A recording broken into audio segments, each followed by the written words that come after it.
Investment risk అనేది market ఒడిదుడుకులకు లోబడి ఉంటుంది. ఇన్వెస్ట్ చేసే ముందు అందుకు సంబంధించిన వివరాలను క్షుణ్ణంగా తెలుసుకున్నాకే పెట్టుబడులు పెట్టండి. ఈ కార్యక్రమం నిపుణులు, అనుభవజ్ఞుల సూచనలు, సలహాల మేరకు మాత్రమే నడుస్తుంది. మీ పెట్టుబడులకు ఏబిఎన్ ఆంధ్రజ్యోతి ఎటువంటి బాధ్యత వహించదు.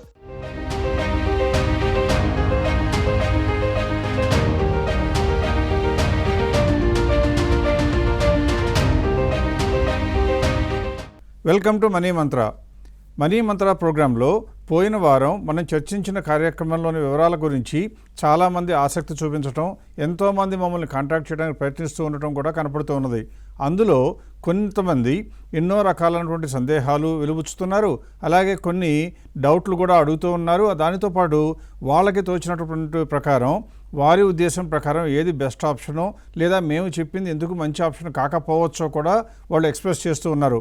ఇటువంటి వాటిలో కూడా కొన్నింటిని ఈరోజు పరిగణించి వాటిని కూడా వివరణాత్మకంగా సందేశం ఇవ్వాలనే ఉద్దేశంతో ఈ ప్రోగ్రాంలో నాతో పాటు పార్టిసిపేట్ చేయడానికి యశ్వంత్ కూడా రెడీగా ఉన్నారు. మ్యూచువల్ ఫండ్లో ఇన్వెస్ట్ చేసే ఇన్వెస్టర్లు ఎప్పుడైనా సరే వేరొకరి సలహాలు పొందుతూ ఆ సలహాలు సబబు అని తోచినప్పుడు మాత్రమే ఇంప్లిమెంట్ చేసుకునే విధంగా ఒక ప్రాసెస్ ఏర్పాటు చేయబడింది.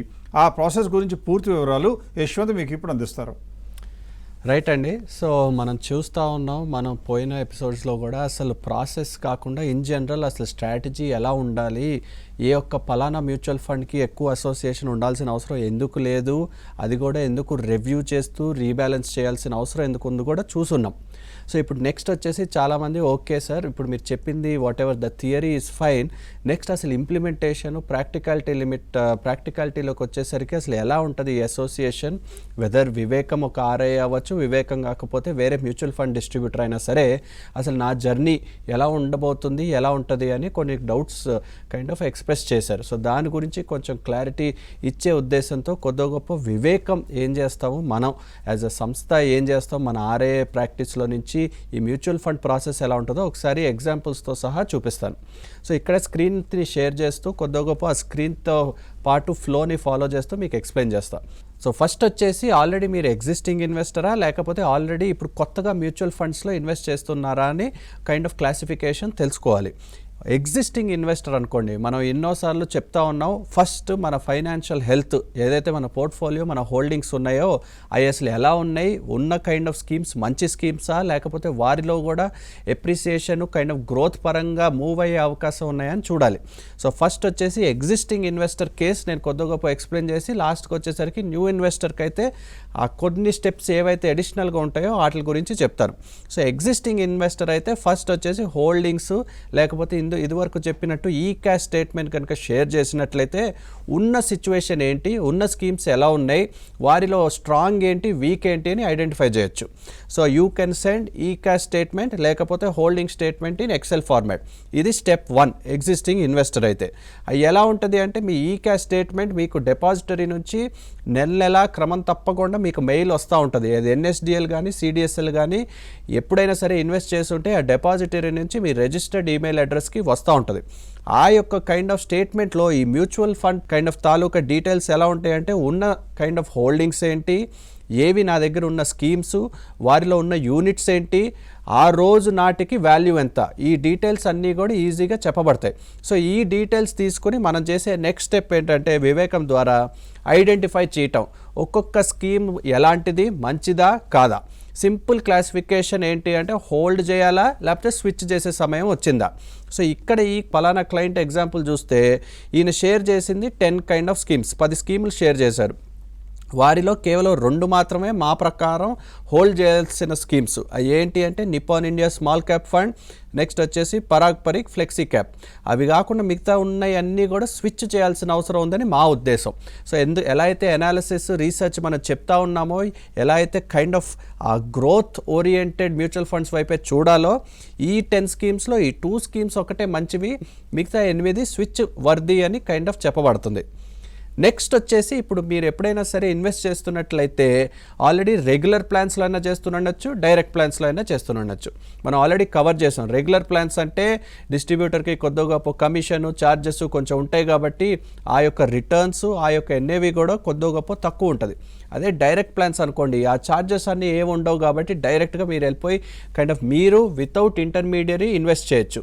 అప్పుడు ఆ ఎన్ఏవి ఆ రిటర్న్స్ కూడా కొన్ని ఎక్కువ ఉంటాయి. ఆల్రెడీ కనుక ఎక్కడైనా సరే ఇన్వెస్ట్ చేస్తున్నట్లయితే మనం వీఆర్ ఎంపానల్డ్ విత్ ఎన్ఎస్సి ఎన్ఎంఎఫ్ అనే ఒక ప్లాట్ఫామ్. ఆ ప్లాట్ఫామ్ ద్వారా ఒక్కొక్క క్లయింట్ యొక్క డీటెయిల్స్ క్రియేట్ చేయటం, ఆ డీటెయిల్స్లో నుంచి ఫోలియోలు క్రియేట్ చేయటం, ఆ నుంచి kind of execution of the orders చేయబడతాయి. సో ఎన్ఎస్సి ఎంఎఫ్ నుంచి వీఆర్ ఇంటిగ్రేటెడ్ యాజ్ వివేకం ఇంటిగ్రేట్ అయి ఉంది. సో అక్కడ ఫస్ట్ ఆ ప్రొఫైల్ క్రియేట్ చేసి ఆ కేవైసీ కంప్లీట్ చేసి ఆల్రెడీ ఉంటారు. మీరు ఎగ్జిస్టింగ్ ఇన్వెస్టర్ అయితే ఈ స్టెప్స్ అన్నీ చేయబడతాయి. ఒక్కొక్కరికి ఒక యూనిక్ ఐడి ఉంటుంది. అదేంటి అంటే ఐఐఎన్ అనేది unique ID for each and every investor. So already ఎక్కడో చాటు ఇన్వెస్ట్ చేస్తున్నారు అనుకోండి, రెగ్యులర్ ప్లాన్ అవ్వచ్చు, డైరెక్ట్ ప్లాన్ అవ్వచ్చు, త్రూ దిస్ ప్లాట్ఫామ్ అప్పుడు ఫస్ట్ స్టెప్ వచ్చేసి మనకి షిఫ్ట్ అవ్వడం. సో ఉన్న కైండ్ ఆఫ్ డిస్ట్రిబ్యూటర్ నుంచి మన దగ్గరికి షిఫ్ట్ అవ్వడం. ఆ షిఫ్ట్ అవ్వడం ఎందుకు అంటే షిఫ్ట్ అయిన తర్వాత మన దగ్గర నుంచి ఆటోమేటెడ్గా ఆర్డర్స్ జనరేట్ అవ్వడం. అంటే అమ్మాల్సిన స్టాక్స్, అమ్మాల్సిన మ్యూచువల్ ఫండ్స్ అమ్మే ఆర్డర్ రావటం, అదే కాకుండా ఆ యొక్క ప్రొసీడ్స్ రియలైజ్ అయిపోయాక వారి నుంచి బై ఆర్డర్స్ జనరేట్ చేయడం కూడా ఆటోమేటెడ్ ఫ్యాషన్లో అవుతుంది. కాబట్టి ఈ మ్యాపింగ్ అనేది జరగాలి, IIN mapping. So first step existing investors already ఉన్నారు, వారికి ఐఐఎన్ ఆల్రెడీ ఉందనుకోండి, సింపుల్గా ఒక ఫామ్తో ఒక లెటర్తో I want to shift from so and so to this distributor అని చెప్పినట్లయితే అది మనం సబ్మిట్ చేసేయచ్చు. అక్కడ నుంచి ప్రాసెస్ నెక్స్ట్ స్టెప్కి వెళ్ళిపోతూ ఉంటుంది. సో వచ్చేసారు, హోల్డింగ్ షేర్ చేశారు. ఇప్పుడు నెక్స్ట్ స్టెప్ ఏంటంటే కొన్నేమో మంచివి, కొన్నేమో మంచివి కాదు అని క్లాసిఫై చేసాం. సో ఫస్ట్ వచ్చేసి మంచివి కానివి అమ్మాల్సిన అవసరం ఉంది. సో ఆ స్టెప్ కూడా మన దగ్గర నుంచి ఆటోమేటెడ్ వేలో జనరేట్ అవుతుంది.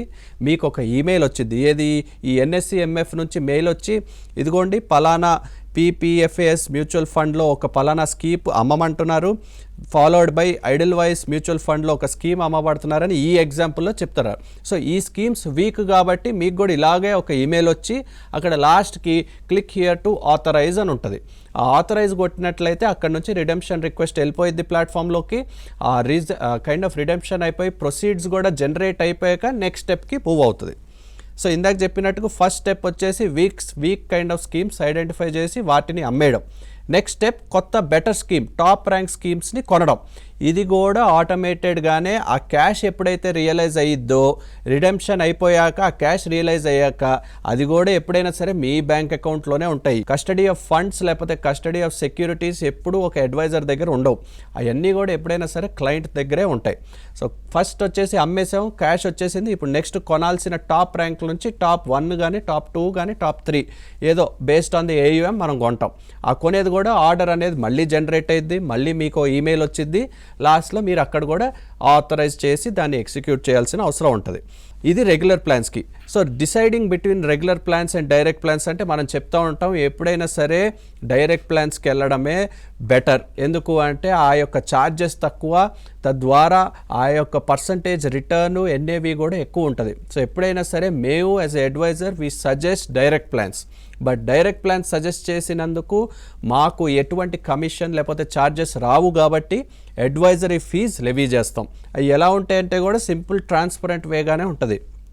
గ్రేటర్ దెన్ 10 lakhs AUM అయితే 0.375% of the AUM for the first 6 months. మళ్ళీ 6 నెలలు దాటాక మళ్ళీ 0.375%. అదే కాకుండా 10 లక్షల కంటే తక్కువ ఉందనుకోండి అప్పుడు 0.5% ఆఫ్ ది AUM. అదే 6 నెలలు అయ్యాక మళ్ళీ 0.5%.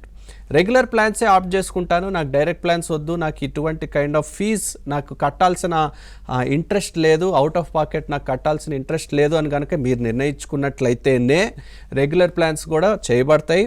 ఆ రెగ్యులర్ ప్లాన్స్ ఎక్స్ట్రా ఛార్జ్ ఏం క్యారీ చేయవు, ఎందుకంటే ఆ యొక్క మ్యూచువల్ ఫండ్ నుంచి మనకి కైండ్ ఆఫ్ కమిషన్స్ వెనక్కి వస్తాయి కాబట్టి యాజ్ ఎ డిస్ట్రిబ్యూటర్ దానిలో అడిషనల్ ఛార్జెస్ ఏమీ ఉండవు. But again as a advisor for your returns ఆ 1% కాదు కదా 2.5% ఏదైతే కాంపౌండెడ్ రేట్ ఆఫ్ రిటర్న్ ఎక్కువ వచ్చిందో డైరెక్ట్ ప్లాన్స్లో that is much more than whatever fees ఏదైతే లెవీ చేస్తారో ఏదైనా అడ్వైజర్. సో అది గుర్తుపెట్టుకొని నిర్ణయం తీసుకోవాలని కోరుకుంటున్నాను. సో లాస్ట్కి వచ్చేసరికి ఇప్పుడు ఆల్రెడీ మనం ఎగ్జిస్టింగ్ ఇన్వెస్టర్ పరంగా చూసాం జర్నీ.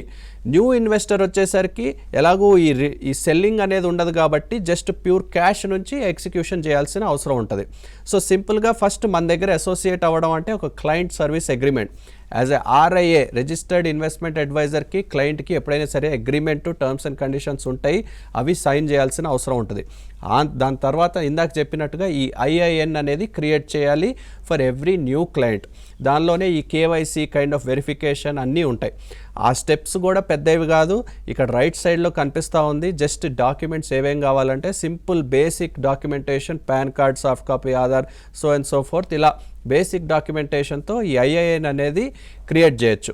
ఐఐఎన్ క్రియేట్ అయిపోయాక నెక్స్ట్ స్టెప్ వచ్చేసి placement of the purchase operation. అంటే పర్చేస్ ఏవైతే కొనాలి, నా టాప్ 2 లేకపోతే top 3 ranks based on AUM మనం సజెస్ట్ చేస్తాం. ఆర్డర్ జనరేట్ చేసిద్ది. ఆర్డర్ జనరేట్ అయ్యాక మీ దగ్గరికి మెయిల్ వస్తుంది, మీరే ఆథరైజ్ చేసి ఎగ్జిక్యూట్ చేయాలి. ఆ తర్వాత కంటిన్యూస్గా మానిటర్ చేయడం, ఏ ఒక్క స్కీమ్ అయినా దాన్ని తీసేసి వేరే దాంతో రీప్లేస్ చేయాలంటే కూడా అంతా సిస్టమ్ ద్వారానే చేయబడుతుంది. ఎప్పుడైనా సరే మీ దగ్గరికి ఆర్డర్ వచ్చిద్ది, మీరు ఎగ్జిక్యూట్ చేయాల్సిన అవసరం ఉంటుంది. జస్ట్ ఇక్కడ నుంచి మీకు ఆర్డరు కంటిన్యూస్గా మానిటరింగ్ చేయటం బాధ్యత వరకే ఆర్ఐఏ చేస్తారు. సో లాస్ట్కి జస్ట్ ఒక రిపోర్ట్, ఒక ఎగ్జిస్టింగ్ ఇన్వెస్టర్ రిపోర్ట్ లాగా ఎలా ఉంటుంది అని చూపించే ప్రయత్నం కూడా చేస్తారు. సో ఈ పలానా క్లయింట్ వచ్చేసి అరౌండ్ 10 lakhs పెట్టినట్లయితే ఆ 10 lakhsలో 2 స్కీములే కొన్నాం. ఆ 2 స్కీములు అంటే ఫస్ట్ కొన్నప్పుడైతే 2 స్కీములు కొన్నాం. ఇప్పుడు ఆ జర్నీ నుంచి 2023 ఏప్రిల్ నుంచి మొదలుపెట్టిన ఆయన ఇప్పుడు కొద్ది గొప్ప జర్నీ చూశాక లాస్ట్కి 2 స్కీమ్స్ హోల్డ్ చేస్తున్నారు. అదేంటి అంటే Nippon India small cap fund, Edelweiss. ఎన్ని క్వాంటిటీ, ఆ యొక్క స్కీమ్ మనం ఎప్పుడు కొన్నాం, ఎంత వాల్యూతో, ఎంత ఎన్ఏవితో, ప్రస్తుతం దాని రేట్ ఎంత, ప్రస్తుతం దాని వాల్యూ ఎంత. సో పెట్టిందేమో 10 లక్షలు, ఇప్పుడు దాని వాల్యూ చూపించేదేమో 20,07,353. అగైన్ ఇది జస్ట్ కేవలం ఎగ్జాంపుల్ కోసమే, రిటర్న్సో లేకపోతే ఆ యొక్క వేరే కైండ్ ఆఫ్ ఫ్యాక్ట్స్ చూపించే ఉద్దేశం కాదు. జస్ట్ అసలు రిపోర్టింగ్ ఎలా ఉంటుందని చూపించే ప్రయత్నమే నేను చేస్తున్నా. సో కింద వచ్చేసరికి మన స్కీమ్స్ ఏంటి, ఎంత పెట్టామో, పోర్ట్ఫోలియో వాల్యూ ఎంత అయింది, అదే కాకుండా ఐఆర్ఆర్ ఎంత జనరేట్ చేసింది. సో ఇవన్నీ కూడా రిపోర్టింగ్ ఫార్మాట్ వివేకం లాగిన్ లేకపోతే వేరే ఏదైనా ఆర్ఐ అయినా కూడా వాళ్ళ లాగిన్లో కూడా ఇవ్వబడతాయి. అదే కాకుండా లాస్ట్కి కంపారిజన్ అగైన్స్ ది నిఫ్టీ, అంటే ఇదే సమయంలో నిఫ్టీ ఎలా చేసింది. ఈ ఎగ్జాంపుల్లో ఈయనకి 58.87% వచ్చి ఉండొచ్చు, కానీ అదే సమయంకి నిఫ్టీ అరౌండ్ 25%. సో ఈ డీటెయిల్స్ అన్నీ kind of reporting format is easily available to anyone that is interested in to mutual funds. So లాస్ట్కి అగైన్ అసలు ఈ ప్రాసెస్ అనేది ఏం చేసిద్ది అంటే nothing but tracking the mutual fund and keeping on track. అంటే ఉన్న మ్యూచువల్ ఫండ్లు ఫస్ట్ సిస్టంలోకి ఎక్కడం, తద్వారా దాన్ని కంటిన్యూస్గా మానిటర్ చేస్తూ ఉండటం, మానిటర్ చేసి ఏదైనా వీక్ ఏదైనా ఐటమ్స్ ఉంటే వారిని అమ్మాల్సిన అవసరం కూడా ఆర్డర్ రూపంలో మీకు చెప్పబడటం. మీరు ఎప్పుడైనా సరే అది ఆథరైజ్ చేసినాకే ఆ ఫండ్స్ మూవ్మెంట్ అనేది కూడా జరిగిద్ది, మీ దగ్గరికి ఆ స్కీమ్స్ కూడా సెల్ అవుతాయి. సో సిస్టమ్ ద్వారా, ఒక ప్రాసెస్ ద్వారా మ్యూచువల్ ఫండ్స్లో ఇన్వెస్ట్ చేయాలంటే ఇదండి, these are the details. Mutual funds గురించి మరికొన్ని విషయాలు ప్రసాద్ గారు అందిస్తారు. యశ్వంత్, ఒక ఇన్వెస్టర్ కనుక ఎగ్జిస్టింగ్ ఇన్వెస్టర్ అయినా లేదా కొత్తగా ఇన్వెస్ట్మెంట్ స్టార్ట్ చేయాలన్నా కూడా వేరొకరి యొక్క సలహా సంప్రదింపులు అవసరమని తోస్తే, అంటే ఏది మంచి ఫండో, ఎందులో మంచి రిటర్న్స్ వస్తాయో తెలియక మీమాంస్లో ఉన్నట్లయితే అడ్వైజర్స్ సలహాలు పొంది ఆ అడ్వైజర్స్ని వాడుకుంటూ మెరుగైన రిటర్న్ సంపాదించడానికి ప్రయత్నం ప్రారంభించవచ్చు. దానికి ప్రాసెస్ ఎలా ఉంటుందో కూడా సింపుల్గా చెప్పడం జరిగింది. అంటే ఎన్ఎస్సి యొక్క ప్లాట్ఫామ్, నేషనల్ స్టాక్ ఎక్స్చేంజ్ యొక్క ప్లాట్ఫామ్ వాడబడుతుంది కాబట్టి మీ యొక్క మనీ సేఫ్గా ఉంటుంది, మీ ట్రాన్సాక్షన్స్ సేఫ్గా ఉంటాయి. పైగా మీకు వచ్చే సలహా మీకు నచ్చితేనే మీరు అప్రూవ్ చేసి ఎగ్జిక్యూట్ చేయవచ్చు, అలా కాక మీకు నచ్చకపోతే మీరు దాన్ని రిజెక్ట్ కూడా చేయవచ్చు. అందువల్ల ఎవరూ కూడా బలవంతం చేసే అవకాశం ఉండదు, మీకు తెలియకుండా మీ అకౌంట్లో ట్రాన్సాక్షన్ జరిగే అవకాశం ఉండదు. వీటన్నింటినీ మించి మీకున్నటువంటి మ్యూచువల్ ఫండ్స్లో ఏదైనా మంచిది కాదు అని అడ్వైజర్కి తోచినట్లయితే, అంటే మాకు తోచినట్లయితే మేము మీకు సలహా అమ్మమని పంపించినప్పుడు లేదా రిడీమ్ చేయమని పంపించినప్పుడు మీరు అప్రూవ్ చేయకపోతే మీ దగ్గర అలాగే ఉంటాయి. అలా కాకుండా మీరు కనుక రిడీమ్ చేయడానికి ఒప్పుకుని రిడీమ్ చేస్తే ఆ డబ్బు మీ బ్యాంక్ అకౌంట్లోకి 1-2 రోజుల తర్వాత వచ్చి పడుతుంది. అలా పడిన తర్వాత మళ్ళీ ఆ డబ్బుని ఎందులో ఇన్వెస్ట్ చేయాలో కూడా చెప్పబడుతుంది. కాబట్టి అమ్మటానికి ఒకసారి, మళ్ళీ రీఇన్వెస్ట్ చేయడానికి ఇంకొకసారి మీరు అప్రూవ్ చేయాలి. అంతకు తప్ప మీరు చేయవలసిన పని లేదు. ఒక్క చుక్క చెమట కూడా సంవత్సరంలో మీకు పట్టవలసిన అవసరం ఉండకుండా మ్యూచువల్ ఫండ్స్లో ఎప్పుడూ కూడా మీ పెట్టుబడులు టాప్ క్లాస్ ఫండ్స్లోనే ఉండటానికి అవకాశం ఉంటుంది. దాని మూలంగా మెరుగైన రిటర్న్స్ వస్తాయో రాదో మా దగ్గర ఇన్వెస్ట్ చేసే ఇన్వెస్టర్లన్నా కనుక్కోండి, లేదా మీరు ఒకసారి ప్రత్యక్షంగా మా టీంను కానీ మా ఆఫీస్ని కానీ కనుక విజిట్ చేసినట్లయితే మీకే వివరాలు అందించబడతాయి. ఇప్పుడు దానితో పాటు అంటే మ్యూచువల్ ఫండ్లో ఇప్పటి వరకు యశ్వంత్ చెప్పినవే కాకుండా చాలామంది ఇన్వెస్టర్లు మమ్మల్ని సంప్రదించడానికి లేదా కాంటాక్ట్ చేయడానికి ప్రయత్నిస్తూ కొంతమంది ఈమెయిల్ ద్వారా, కొంతమంది ఫోన్ ద్వారా, కొంతమంది మా ఎగ్జిస్టింగ్ క్లయింట్స్ ద్వారా ఎన్నో రకాల సందేహాలు వెలుబుచ్చుతూ ఉన్నారు. వాటిలో కొన్నింటినైనా చేపట్టాలనే ఉద్దేశంతో ఈరోజు నేను నా ప్రజెంటేషన్ని మీకు షేర్ చేసి ముందుకు వెళ్ళే ప్రయత్నం చేస్తాను. మొట్టమొదటగా మనం చూడవలసింది ఏంటంటే ఈ మ్యూచువల్ ఫండ్లో కన్సర్న్స్ అండ్ క్వైరీస్. కాబట్టి ఇవన్నీ కూడా డౌట్లు అనే కన్నా కూడా కన్సర్న్స్ అండ్ క్వైరీస్ అని చెప్తాను. ఎందుకంటే వాళ్ళకు ఉన్నటువంటి సందేహాలు అలాగే కొన్నిటువంటి క్లారిఫికేషన్స్ కావాల్సినవి. ఎక్కువ మంది మనసులో మమ్మల్ని అడిగింది ఏంటంటే, ప్రసాద్ గారు లేదా యశ్వంత్ గారు మీరందరూ కూడా చెప్పే ప్రకారం టాప్ ర్యాంక్ కొంటానంటున్నారు, అవి 10వ ర్యాంక్ కన్నా క్రింద కనుక పడిపోతే అది మార్చి మళ్ళీ టాప్ ర్యాంక్ కొనుక్కుంటామని చెప్పారు. రీజనబుల్గా వినటానికి బాగానే ఉన్నా కానీ దీని మూలంగా ఎక్కువ మ్యూచువల్ ఫండ్స్లో చర్న్ జరుగుతుంది. అంటే ఎక్కువ కొనటం అమ్మటం జరుగుతుంది. అది కనుక 1 ఇయర్ లోపల కనుక హోల్డింగ్ పీరియడ్ ఉన్నట్లయితే మేము అన్నెసరీగా ఎగ్జిట్ లోడ్ పే చేయాలి. మళ్ళీ అదే కాకుండా 1 ఇయర్ లోపల కనుక అమ్మితే మాకు ఒకవేళ అందులో లాభం వస్తే దాని మీద ట్యాక్స్ రేట్ కూడా ఎక్కువ ఉంటుంది, short term capital gains tax. కాబట్టి ఇవన్నీ కూడా నష్టం కలిగిస్తాయి కదా అన్నారు.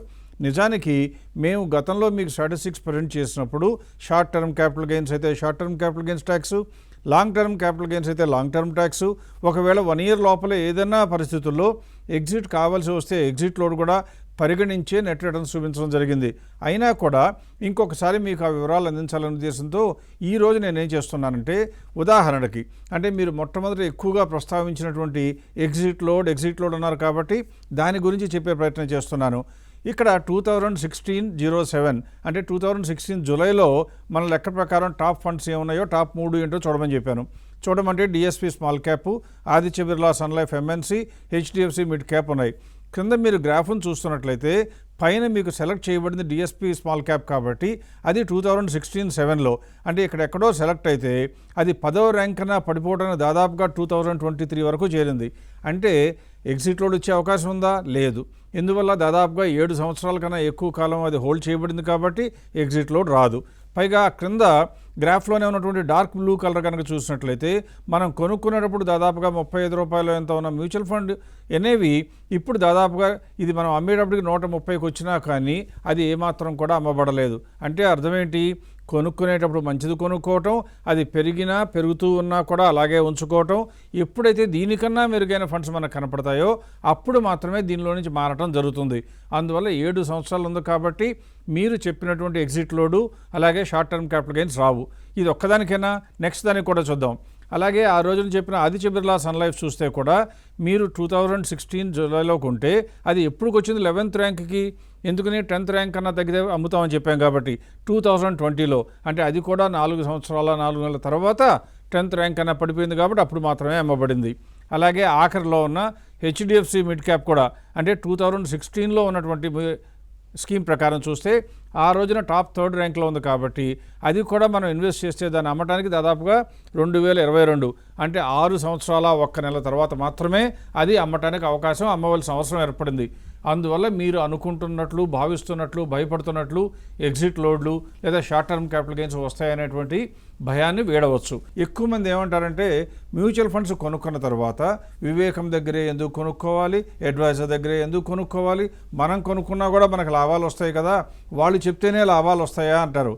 అది ఒక రకంగా హాస్యాస్పదం. ఎందుకంటే మీ అంతటా మీరు కొనుక్కుని మంచి ఫండ్సే కొనుక్కుని లాభాలు సంపాదిస్తే మాకు కూడా చాలా ఆనందం. కానీ మీలో ఎక్కువ మంది, ప్రపంచంలో ఉన్నటువంటి ఇన్వెస్టర్లలో ఎక్కువ మంది ఇన్వెస్టర్లకి సమగ్రమైన అవగాహన లేకపోవడంతో చెప్పుడు మాటలు విని యూజువల్గా ఇన్వెస్ట్ చేస్తూ ఉంటారు. అందుకే ఒక్కొక్కరు 10, 20, 30 మ్యూచువల్ ఫండ్స్ కూడా పెట్టిన వాళ్ళు ఉన్నారు. అందువలన మ్యూచువల్ ఫండ్స్ మీద సలహా తీసుకుంటే లాభం వస్తుందా లేదా అంటే పోయిన వారం ప్రోగ్రాం కనుక మళ్ళీ ఒకసారి మీరు చూస్తే మనం చెప్పినటువంటి ప్రోగ్రాం ప్రకారం లేదా ప్రాసెస్ ప్రకారం చేస్తే మెరుగైన రిటర్న్స్ వచ్చినట్లుగాను లేకపోతే లేనట్లుగానో వచ్చింది. కానీ మళ్ళీ రీఇన్ఫోర్స్ చేయడానికి వీలుగా ఇప్పుడు నేను కొన్ని స్లైడ్లో మీకు ప్రజెంట్ చేస్తాను. ఇక్కడ మీరు చూసినట్లయితే హెడ్డింగ్ నేను ఏమని పెట్టాను, timely rebalancing is the key అన్నాను. ఇక్కడ జాగ్రత్తగా ఒక్క నిమిషం గమనించండి. నేను ఇక్కడ ఏం చేశానంటే ఒకవేళ మీరు కొంతమంది భావిస్తున్నట్లుగా మిమ్మల్ని మీరే బాగా తెలివైన వాళ్ళమో అని భావిస్తూ కనుక వివేకంలో ఒకసారి సలహా అడుగుదాము, టాప్ 3 ఏంటో అడుగుదాము, కొనుక్కుని అవే కొనుక్కుంటే మన దగ్గర పెట్టుకుంటే వివేకంకి ఫీజు చెల్లించిన అవసరం లేదు, మనకు వచ్చే ఆదాయానికి గండిపడదు కదా అనుకుంటారు. అది కరెక్టో కాదో మీరే స్వదాహరణంగా చూడండి. ఎందుకు అంటే ఒకవేళ కనుక 2016 జూలైలో కనుక మా దగ్గరకు వచ్చి మా దగ్గర ఉన్న టాప్ మ్యూచువల్ ఫండ్స్ ఏంటి అని అడిగితే మేము మొహమాట పడకుండా మీరు క్లయింట్గా రిజిస్టర్ అవ్వగానే చెప్తాం. మీరు 1 నెల అవ్వగానే మాతో ట్రాన్సాక్షన్లు ఆపేసేయచ్చు. కానీ ఆ 3 ఫండ్స్ అన్నీ 3 ఖచ్చితంగా ఎప్పుడు ఉంటాయా, కొన్ని రోజుల తర్వాత. ఇందులోనే చూసినట్లయితే DSP small cap fund first ర్యాంక్లో ఉంది.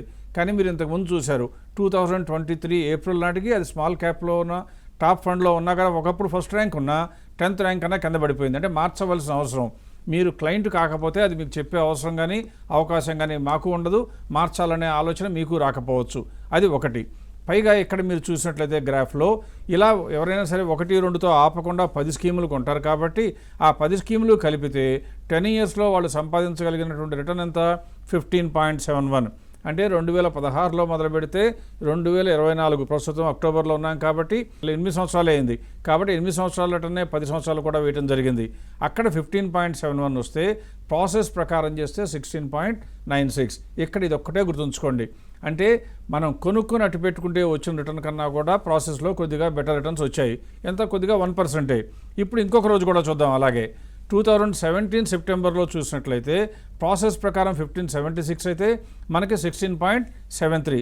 ఇక్కడ కూడా 1% కన్నా కొద్దిగా ఎక్కువ వచ్చింది. ఇప్పుడు 2018 డిసెంబర్లోనే కనుక చూసినట్లయితే అప్పుడు ఇన్వెస్ట్ చేసి ఉన్నట్లయితే 20.05% ఏమో కొనుక్కున్న మ్యూచువల్ ఫండ్స్ అట్టే పెట్టుకుంటే వస్తే ప్రాసెస్ ప్రకారం అవసరమైన మార్పులు చేస్తున్నట్లయితే అంటే కేవలం 2-3 స్కీములు అట్టు పెట్టుకుంటుంటే మనకి 21.81 వచ్చింది.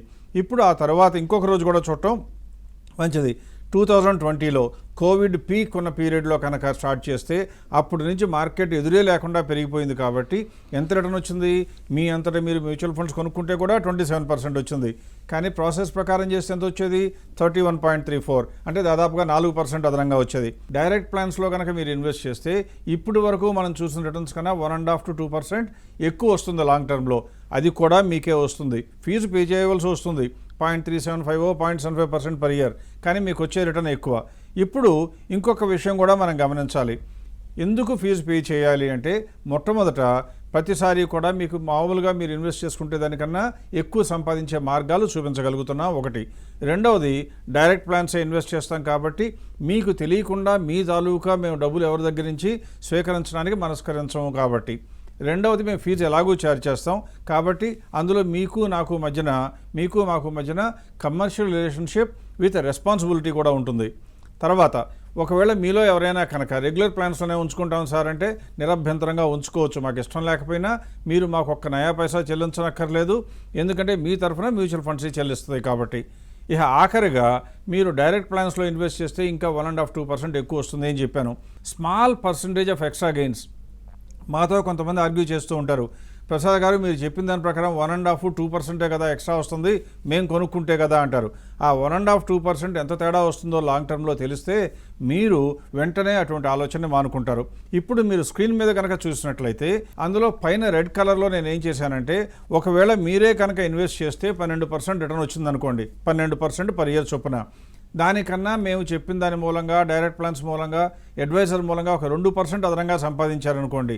మీరు 5 లక్షల రూపాయలతో కనుక ఇన్వెస్ట్మెంట్ స్టార్ట్ చేసి ఇన్వెస్ట్మెంట్ చేసుకుంటూ పోయినట్లే ఒకసారి చేసినట్లయితే 3 సంవత్సరాల్లో మీకు వచ్చేటువంటి అదనంగా వచ్చే లాభం 38,000.